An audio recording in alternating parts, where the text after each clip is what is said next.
শহরের এক কোণে ছোট্ট একটা ঘর।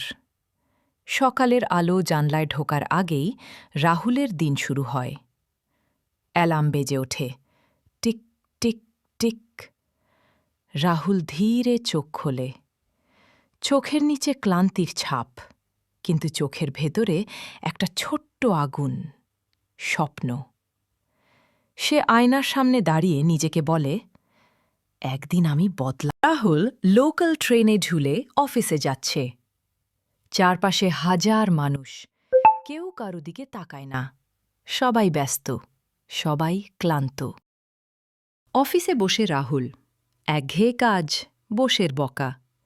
স্ক্রিনে শুধু সংখ্যা আর রিপোর্ট। রাহুলের মনে হয়, এই কি আমার জীবন?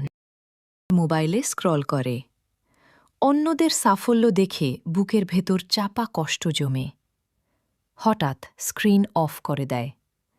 চুপচাপ খাতাটা খুলে। খাতার প্রথম পাতায় লেখা, আমার স্বপ্ন। সে লিখতে শুরু করে, নিজের ভয়, নিজের ব্যর্থতা আর নিজের ইচ্ছা। দিন ভোরে সবাই যখন ঘুমাচ্ছে, রাহুল ছাদে উঠে আসে। হালকা বাতাস, আকাশে রোদ উঠছে। সে দৌড়াতে শুরু করে, ধীরে, তারপর দ্রুত। শ্বাসকষ্ট হয়, পা কাঁপে, তবু থামে না। দিন যায়, রাত যায়। রাহুল কাজের পরে শেখে, কখনো অনলাইনে, কখনো বই পড়ে, কখনো আবার হাল ছেড়ে দিতে চায়।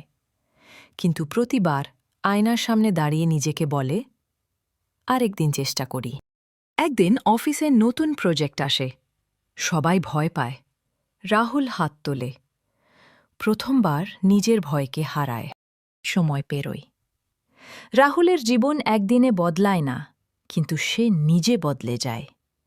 তার চোখে এখন ক্লান্তি আছে, কিন্তু আগুনটা বড় হয়েছে। সকালের রোদ জানলা দিয়ে ঢোকে। রাহুল চা হাতে দাঁড়িয়ে, হালকা হাসি। ভয় এখনও আছে, সংগ্রামও আছে, কিন্তু সে জানে সে আর আগের মানুষটা নয়।